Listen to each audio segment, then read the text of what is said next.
Baik, Bismillahirrahmanirrahim. Assalamualaikum warahmatullahi wabarakatuh. Izin perkenalkan diri, nama saya Ilham Budi SPD LPD, merupakan salah satu dosen di program studi akuntansi Fakultas Ekonomi dan Bisnis Universitas Muhammadiyah Riau. Izinkan untuk menjelaskan mata kuliah yang saya ajarkan di program studi akuntansi, yakni mata kuliah kewarganegaraan dengan bobot 2 SKS di semester 4. Selanjutnya, tujuan dari kegiatan pembuatan video ini adalah untuk melengkapi syarat pembuatan video sertifikasi dosen 2024, pernyataan diri di aspek pengajaran, pernyataan diri dosen unjuk kerja tridharma perguruan tinggi dalam aspek pengajaran. Adapun deskripsi mata kuliah yang saya ajar, yang saya ampu adalah kewarganegaraan. Salah satunya deskripsi pendidikan kewarganegaraan ini akan membahas tentang bagaimana civic education yang berlandaskan dengan falsafah Pancasila serta mengandung muatan identitas nasional dengan pendidikan kewarganegaraan yang diharapkan lahirnya intelektualitas Indonesia tentu memiliki landasan dasar kepribadian sebagai warga negara yang demokratis, berkemanusiaan, beradab, dan islami.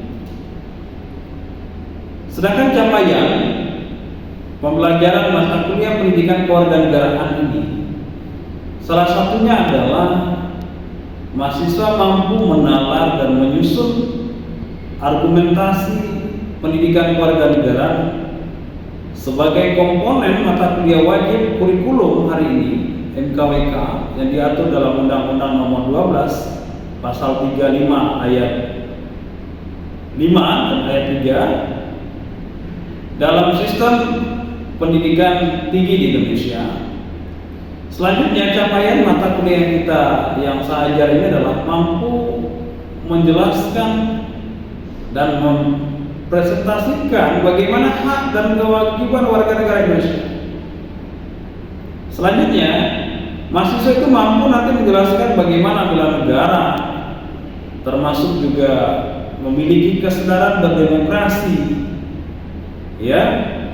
menjelaskan gambaran tentang wawasan Nusantara agar tercipta ketahanan nasional yang berlandaskan pendidikan anti korupsi. Lalu juga memahami perkembangan bagaimana otonomi daerah. Terakhir, bagaimana generasi kita hari ini mampu mewujudkan pendidikan yang berkarakter sesuai dengan nilai-nilai Islam dalam kebangsaan. Adapun referensi yang kita gunakan dalam mata kuliah kewarganegaraan ini, kebetulan saya memiliki buku karya di tahun 2024 ini. Ini adalah salah satu referensi yang kita gunakan di kampus Universitas Muhammadiyah Riau yang judulnya adalah Pendidikan Kewarganegaraan Terintegrasi dengan Keislaman. Dan banyak lagi referensi-referensi lain dari kementerian dan juga referensi-referensi lain yang kita gunakan, tetapi terfokus kita menggunakan referensi ini dan juga referensi kita gunakan dari beberapa sumber jurnal yang sudah kita tulis. Selanjutnya, sistem pembelajaran yang kita gunakan tidak hanya ceramah, tidak hanya diskusi, tapi kita juga menawarkan bagaimana mahasiswa melahirkan proses project learning itu, termasuk juga kita gunakan SPL itu perlu tersamping itu juga kita melahirkan proyek-proyek yang baru dalam pembelajaran PKN supaya tidak membosankan, tidak hanya ceramah, supaya dengan proyek tadi mereka akan menghasilkan sebuah karya. Ini yang kita coba terapkan di dalam mata kuliah pendidikan kewarganegaraan. Dan juga di samping itu kita punya fasilitas yang luar biasa di UNDIK, yang namanya LMS, LMS yang kita kenal dengan Sikulinya. Kita selalu mengakses dan mudah mengakses dengan kegiatan-kegiatan pembelajaran kita di sana. Didukung dengan Sikuli LMS. Nah, adapun kita perlu juga menyampaikan bahwa di dalam pembelajaran pendidikan kewarganegaraan ini kita ada beberapa poin pengumpulan nilai. Salah satunya pribadi saya di dalam mata kuliah pendidikan kewarganegaraan ini kita memberi poin nilai kehadiran itu 10%. Ya. Yang kedua, kita juga ada nilai kuis, penugasan mandiri, dan serta keaktifan.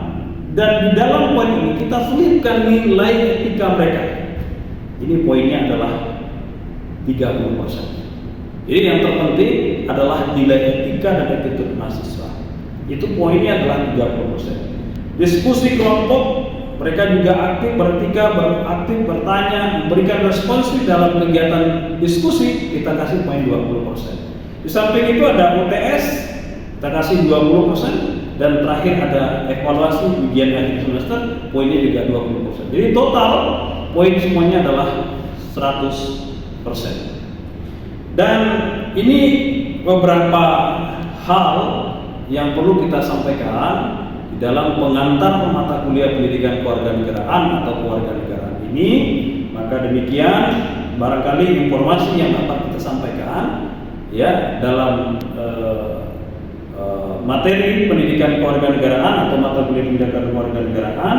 Nanti setelah ini dapat dilihat ya bagaimana cuplikan pengajaran saya bersama mahasiswa secara sinkronos, secara tatap muka dengan mahasiswa program studi akuntansi dalam mata kuliah pendidikan kewarganegaraan atau kewarganegaraan ya kebetulan berada di semester 4. Mungkin itu saja. Selamat menyaksikan teman-teman dalam materi pengantar pendidikan kewarganegaraan pada pertemuan kedua pada program studi akuntansi di semester 4.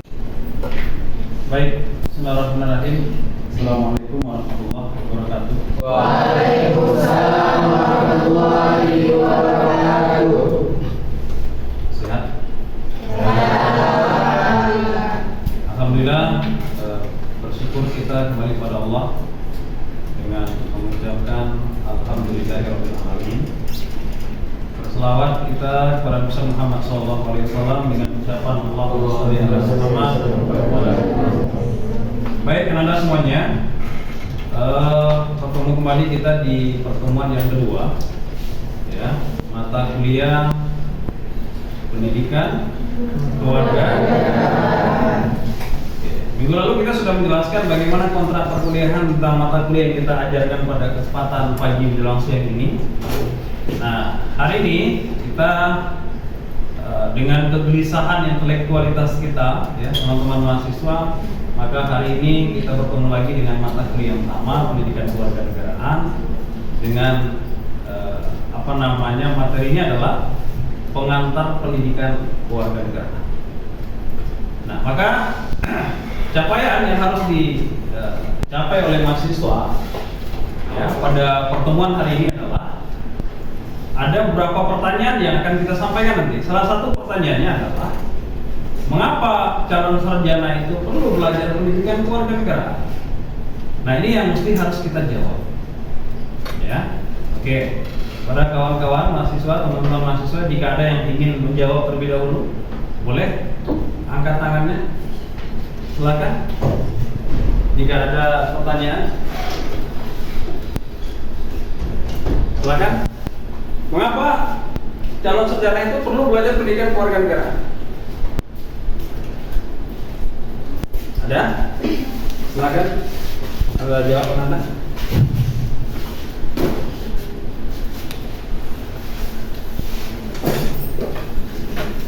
Izin, ada yang bisa jawab? Ya, silakan Anda boleh berdiri. Namanya siapa? Saya Ya, perkenalkan nama. Ya. Menurut saya itu ada beberapa hal yang diperlukan kenapa calon sarjana itu perlu belajar PKN yang pertama itu memahami hak dan kewajiban sebagai warga negara. Yang kedua itu bisa memperkuat rasa cinta kita terhadap negara. Yang ketiga itu meningkatkan akan kesadaran tentang kondisi negara kita. Yang terakhir mungkin Pak, yang setelah saya catat kemarin itu mengembangkan keterampilan berpikir kritis dan analis. Berikan tepuk tangan untuk. Oke, yang kedua saya minta dari yang perempuan untuk menjawab pertanyaan ini. Silakan. Ada? Angkat tangan satu orang saja. Silakan. Ya, ada. Sebutkan nama. Perkenalkan, nama saya Putri. Menurut saya kenapa calon sarjana perlu belajar PKN agar untuk mengembangkan nilai kebangsaan dan juga memperluas wawasan nusantara. Oke, berikan tepuk tangan. Oke, ini perlu kita sampaikan ya. Banyak persepsi mahasiswa ya, terutama mahasiswa yang jurusannya kita nih berbeda gitu ya. Ada yang karena di dalam Undang-Undang Nomor 12 Tahun 2012 itu menyebutkan bahwa mata kuliah pendidikan kewarganegaraan ini adalah mata kuliah MKWK. Apa itu MKWK? Mata kuliah wajib pada kurikulum. Apa saja mata kuliahnya? Ada 4. Satu adalah kewarganegaraan, 2 bahasa Indonesia, 3 Pancasila, yang keempat adalah agama. Karena kita kebetulan di Muhammadiyah, maka kita ada Islam 1, 2, 3, dan 4. Ini merupakan sebuah tantangan bagi kita, ya, terutama generasi Gen Z hari ini, bahwa pendidikan kewarganegaraan itu atau kewarganegaraan itu tidak hanya menjadi mata kuliah wajib, mata pelajaran wajib di sekolah dasar, SMP dan SMA, tetapi pendidikan kewarganegaraan itu menjadi mata kuliah wajib di seluruh perguruan tinggi, baik itu PTN dan PTS. Apa jawabannya, gitu ya? Pertama, kita harus melihat mengapa pendidikan kewarganegaraan itu belajar bagi kita sebagai mahasiswa. Jawaban teman-teman tadi benar, tidak ada yang salah. Pertama adalah belajar pendidikan kewarganegaraan itu adalah belajar tentang dan untuk Indonesia. Ya, kenapa kita harus belajar pendidikan kewarganegaraan? Salah satu tujuan kita belajar pendidikan kewarganegaraan, kita adalah warga negara yang tinggal di Indonesia, maka setidaknya kita harus belajar tentang ke Indonesia. Itu yang pertama. Ya, yang kedua, belajar untuk menjadi warga negara yang memiliki semangat kebangsaan. Hari ini memang kita semangat kebangsaan kita sudah mulai luntur ini. Benar ya? Kenapa sudah mulai luntur? Dengan adanya arus globalisasi yang semakin menguat. Akhirnya apa? Ada sebuah westernisasi. Apa westernisasi? Meniru gaya barat kebaratan. Maka dengan perkembangan teknologi itu, kita tidak mampu memfilter diri kita, maka akan terjadilah yang namanya penjajahan halus yang dilakukan oleh bangsa asing terhadap bangsa kita, maka sesungguhnya kita tidak merasa dijajah. Ini yang kita kenal dengan istilah neokolonialisme. Itu yang pertama. Selanjutnya adalah ada rasa cinta tanah air. Nah ini dia. Ada rasa cinta tanah air, bahwa rasa cinta aku cinta Indonesia. Nah, generasi hari ini mereka sudah tidak mau lagi berbicara aku cinta Indonesia. Bahkan mereka dengan sifatnya K-popnya dan sebagainya, mereka hobi meniru gaya barat kebaratan mereka. Akhirnya apa? Mereka tinggal di Indonesia, mereka tidak mau berbicara tentang Indonesia. Bahkan lagu-lagu yang dihafalnya adalah generasi hari ini lagu-lagu asing. Nah, artinya cinta tanah air kita hari ini sudah mulai terkuras. Maka ini salah satu tujuan belajar pendidikan warga negara. Selanjutnya adalah menjadi warga negara yang demokratis. Ya. Selanjutnya apa? Menjadi warga negara yang bertanggung jawab. Jadi artinya Indonesia sudah merdeka. Kemerdekaan ini sesungguhnya harus kita jaga. Bagaimana dengan kita jaga? Nah ini dia.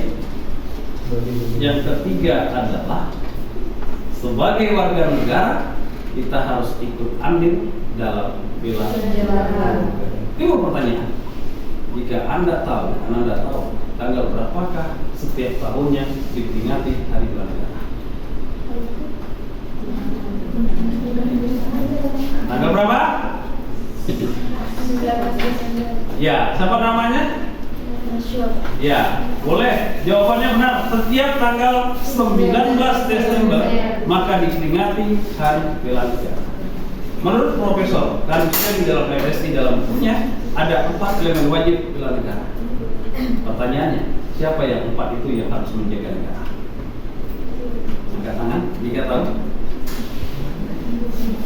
Boleh, silakan. Jika Anda tahu 4 elemen yang wajib bela negara siapa? Ada yang tahu?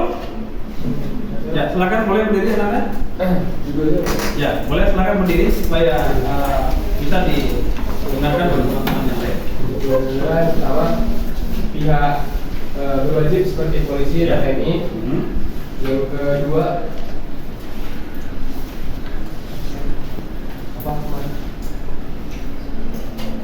bagian aparatur negara. Ya.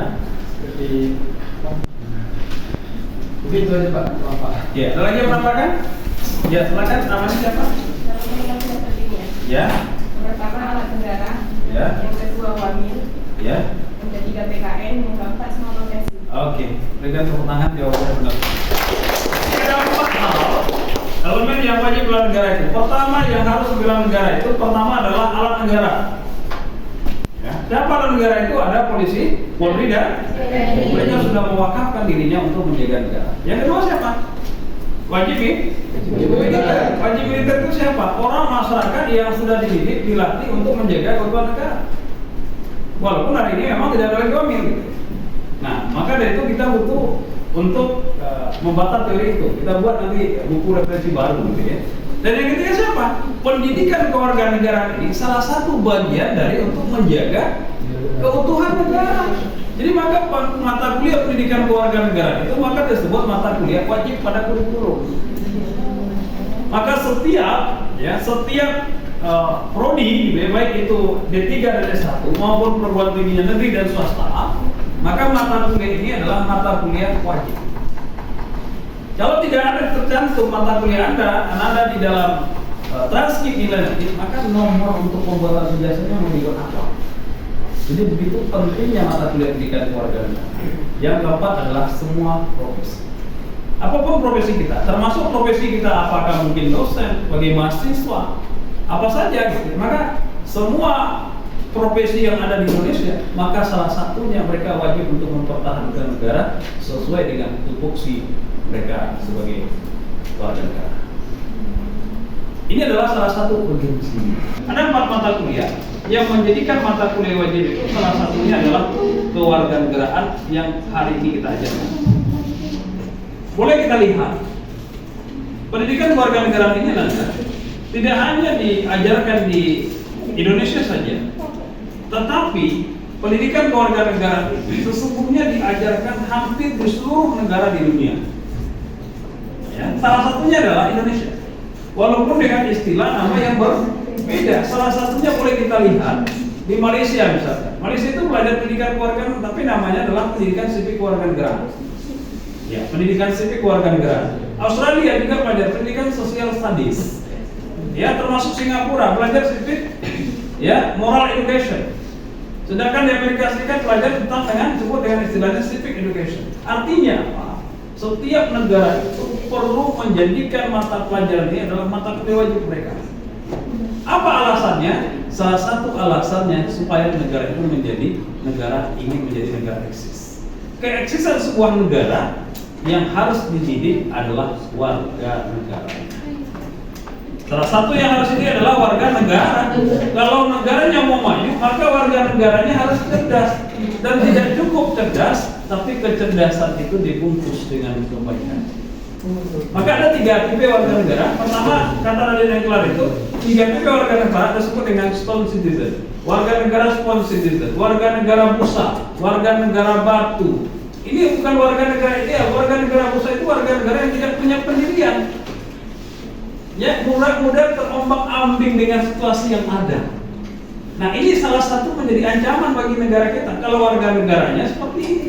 Ini bukan ideal. Warga negara batu, warga negara yang tidak mau dibenarkan, dia berpendapat dia yang benar, orang lain tidak pernah benar di matanya. Ini adalah contoh warga negara yang egois. Nah, lalu yang ideal bagi bangsa kita itu ada warga negara apa? Yang ketiga, warga negara yang ideal bagi bangsa kita adalah warga negara yang disebut dengan generator citizen. Apa generator citizen? Warga negara yang mampu berpartisipasi aktif, tidak hanya warga negara yang apatisme. Nah, kenapa? Karena di negara kita ini banyak masalah. Nah, masalah yang dihadapi salah satu hari ini adalah korupsi, masalah lingkungan, masalah terorisme, masalah dekadensi moral, ya. Apalagi masalah LGBT mungkin barangkali, ya, termasuk juga pengikisan moral dan sebagainya. Ini masalah ini kita sebagai warga negara mesti harus ambil andil untuk peduli dengan kondisi seperti ini. Ada pertanyaan terakhir? Mudah-mudahan dengan proyek tadi Anda bisa mengembangkan lebih baik lagi. Ya. Nah, maka setidaknya Anda, kita sebagai warga negara itu minimal bisa mendapat belajar PKN itu mengembangkan 3 konsep. Pertama, konsep yang pertama kita telah menjadi warga negara yang civic knowledge atau disebut dengan pengetahuan kewarganegaraan kita. Yang kedua, kita harus menjadi warga negara yang memiliki sikap kewarganegaraan. Dan yang ketiga, kita harus memiliki keterampilan kewarganegaraan. 3 hal ini tidak bisa terpisahkan dalam kita mengembangkan pendidikan kewarganegaraan. Ada pertanyaan? Mudah-mudahan dengan kita sudah belajar pendidikan kewarganegaraan dan pengantar pendidikan kewarganegaraan ini, kita semakin meningkatkan semangat kebangsaan kita, meningkatkan rasa nasionalis kita, meningkatkan rasa demokrasi kita, meningkatkan rasa cinta tanah air kita dan bela negara kita terhadap Indonesia yang kita cintai. Mari kita tanamkan dalam hati kita, Aci, aku cinta Indonesia. Nah, maka dari itu Anda, ya, kita pada pertemuan hari ini kita akan melakukan proyek, ya, karena metode pembelajaran kita adalah proyek. Maka dari itu saya akan coba bagi kita menjadi 5 kelompok. Boleh? Silakan kelompok 1 buat kelompok di sini, kelompok 2, kelompok 3, kelompok 4, kelompok 5. Boleh silakan buat lingkaran. Ya, silakan Anda buat lingkaran. Tugasnya adalah, ini tugasnya berbeda, proyeknya berbeda. Nanti proyek ini nanti kita kasih waktu Anda untuk berpikir itu 10 menit nanti. Setelah itu nanti proyeknya kita coba tampilkan. Ya, pertama, proyeknya adalah untuk kelompok 1. Ya, ini kelompok 1 ini kita suruh membuat media pembelajaran Canva tentang materi pengantar pendidikan kewarganegaraan. Ya. Canva, ya, bisa ya. Kelompok 2, ini kelompok 2 kita coba akan suruh buat materi yang sudah kita sampaikan tadi, membuat materi tentang lagu apa? Boleh tentang bela negara, boleh tentang cinta tanah air, ya, dan sebagainya. Lagu. Kelompok ini kita suruh membuat, tugasnya membuat puisi, ya. Puisi tentang materi yang kita tampilkan ini. Okay. Kelompok ini kita suruh buat pantun, minimal 5 pantun tentang materi yang sudah kita ambil. Kelompok ini membuat peta konsep nanti ditulis tangan tentang materi yang sudah kita jelaskan. Nah, waktunya dalam pengerjaan tugas ini kita kasih waktu maksimal 10 menit. Kalau bisa lebih cepat. Dan nanti masing-masing kelompok akan menampilkan proyek.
Terima kasih teman-teman mahasiswa sudah memperhatikan kita dan proyeknya luar biasa. Kalau saya beri nilai, masing-masing proyek tadi mendapatkan nilai 95.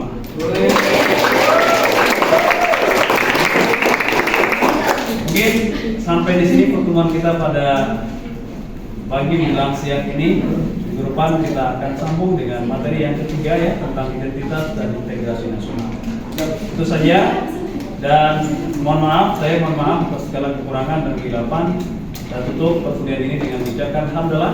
Alhamdulillahirabbil alamin. Assalamualaikum warahmatullahi wabarakatuh. Waalaikumsalam warahmatullahi wabarakatuh. Demikian video pembelajaran PDD KTPT mata kuliah pembelajaran pendidikan kewarganegaraan. Semoga pembelajaran video ini bermanfaat untuk kita semuanya. Saya tutup dengan Assalamualaikum warahmatullahi wabarakatuh.